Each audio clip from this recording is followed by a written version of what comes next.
Το 1916, κατά τη διάρκεια του Πρώτου Παγκοσμίου Πολέμου, η Ανατολική Μακεδονία περιήλθε υπό βουλγαρικό έλεγχο. Αυτή η περίοδος, από το 1916 έως το 1918, είναι μια από τις πιο σκοτεινές και υποτιμημένες σελίδες της ελληνικής ιστορίας. Οι συνέπειες δεν ήταν μόνο στρατιωτικές. Ένοπλες δυνάμεις εκτόπισαν χιλιάδες Έλληνες, άντρες και γυναίκες, σε στρατόπεδα στη Βουλγαρία. Σε αυτό το βίντεο θα εξετάσουμε τι ακριβώς συνέβη, ποιοι υπέφεραν και πώς η μνήμη αυτής της περίοδου έχει σε μεγάλο βαθμό μείνει στη σιωπή.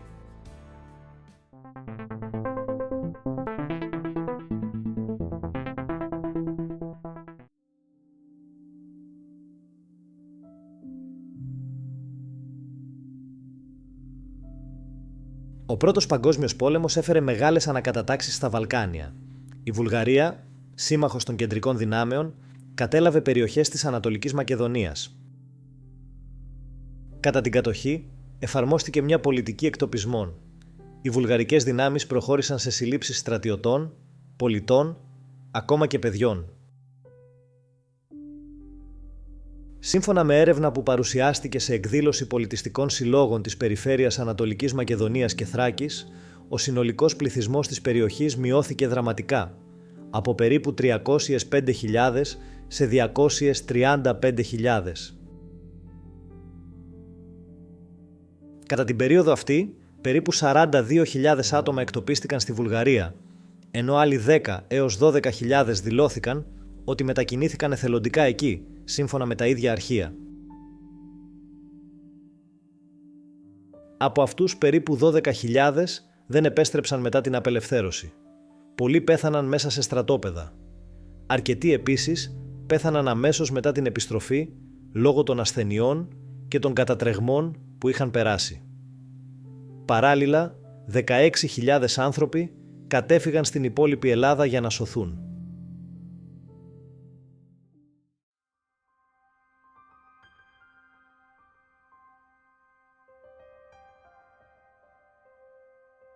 Οι εκτοπισμένοι Έλληνες δεν μεταφέρθηκαν σε κάποια εύκολη μεταγωγή. Πολλοί αναγκάστηκαν να περπατήσουν μεγάλες αποστάσεις υπό πολύ δύσκολες συνθήκες. Σε ομιλία του το 2016, στο πλαίσιο της έρευνας που προαναφέραμε, ο Σπυρίδων Σφέτας αναφέρει ότι υπάρχουν ντοκουμέντα, κυρίως γερμανικά, που μιλούν για βιασμούς γυναικών, απαγωγές παιδιών και λιμοκτονία. Στα στρατόπεδα που κατέληγαν οι εκτοπισμένοι, οι συνθήκες ήταν απάνθρωπες. Τα καταλύματα πρόχειρα και ακάθαρτα, η τροφή ελάχιστη, ενώ οι κρατούμενοι υποχρεώνονταν να εργάζονται από το πρωί ως το βράδυ εξαντλημένοι. Όποιος κατέρεε δεν δεχόταν καμία βοήθεια, συχνά έμενε στο έδαφος μέχρι να ξεψυχήσει, με τους θανάτους να αποτελούν καθημερινό φαινόμενο. Το ανθρώπινο κόστος ήταν τεράστιο. Κατά την έρευνα, υπολογίζεται ότι πέθαναν 32.000 άτομα εντός της Ανατολικής Μακεδονίας, από πείνα και αρρώστιες κατά τη διάρκεια της κατοχής. Στη Δράμα και σε άλλα χωριά, οι κάτοικοι που επέστρεψαν μετά τον πόλεμο δεν ήταν όλοι σε θέση να συνεχίσουν τη ζωή τους όπως πριν. Πολλοί ήταν ανάπηροι, πολλοί πέθαναν λίγο μετά. Εκτός από ανθρώπινα θύματα, υπήρξαν και πολιτιστικές απώλειες.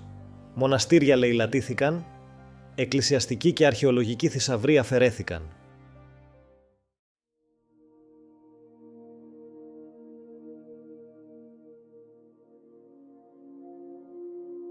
Παρά τη φρίκη των γεγονότων, η περίοδος 1916 έως 1918 έμεινε σε μεγάλο βαθμό καλυμμένη στην ιστορική μνήμη.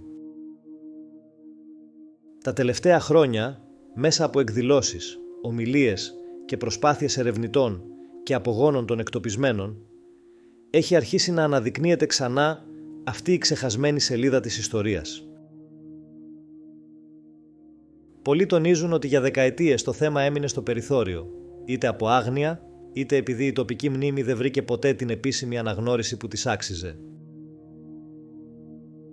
Έτσι διατυπώθηκε η ανάγκη να καθιερωθεί μια ημέρα μνήμης για τα θύματα της βουλγαρικής κατοχής, ώστε η ιστορία αυτή να αποκτήσει τη θέση που της αναλογεί. Σύμφωνα με ιστορικούς, η βουλγαρική πολιτική δεν ήταν μόνο εδαφική κατοχή, αλλά σχεδιασμένη εθνολογική αλλίωση. Μέσω πείνας, εκτοπισμών και καταναγκαστικών μέτρων, οι Βούλγαροι επιδίωκαν να μειώσουν τον ελληνικό πληθυσμό στην περιοχή.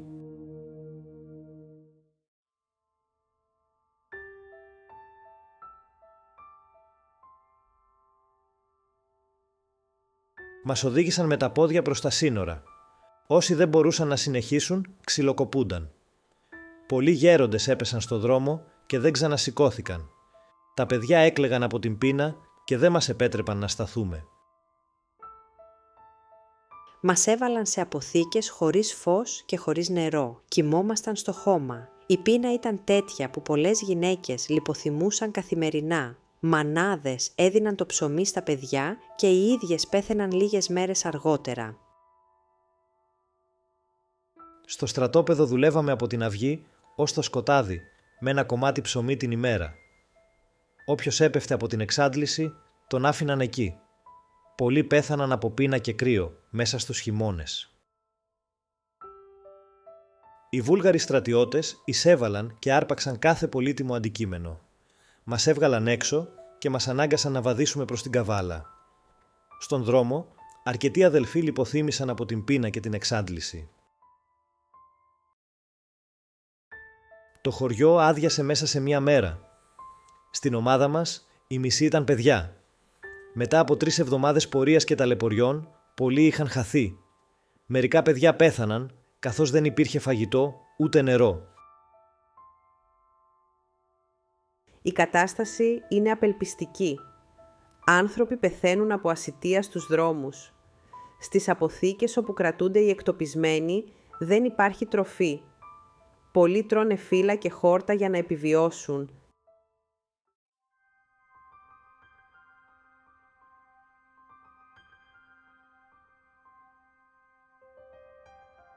Η βουλγαρική κατοχή της Ανατολικής Μακεδονίας την περίοδο 1916 έως 1918 με τις εκτοπίσεις, την πείνα, τις απώλειες και την καταστροφή δεν αποτελεί μια ξεχασμένη λεπτομέρεια του Πρώτου Παγκοσμίου Πολέμου. Είναι ένα βαθύ τραύμα που σημάδεψε ολόκληρες πόλεις και οικογένειες. Σήμερα, μετά από χρόνια προσπαθειών των τοπικών κοινωνιών, το ζήτημα της επίσημης ημέρας μνήμης βρίσκεται πλέον στο τελικό στάδιο προς θεσμοθέτηση. Έχουν γίνει σχετικές παρεμβάσεις στη Βουλή και υπάρχει ρητή πολιτική δέσμευση για την καθιέρωση της ημέρας. Μια αναγνώριση που οφείλεται εδώ και δεκαετίες στα θύματα και στους απογόνους τους. Ωστόσο, η μνήμη δεν χρειάζεται να περιμένει κανένα προεδρικό διάταγμα για να είναι ζωντανή.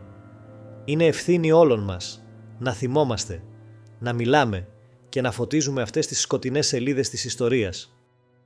Αν αυτή η ιστορική αναδρομή σε άγγιξε, κοινοποίησέ την. Βοήθησε να ακουστούν οι ιστορίες των ανθρώπων που χάθηκαν. Κάνε like και follow για περισσότερα ιστορικά αφιερώματα. Η μνήμη είναι υπόθεση όλων μας. Ακολουθήστε τον Noctua Tales επίσης σε TikTok, Instagram και Facebook για περισσότερες ιστορίες.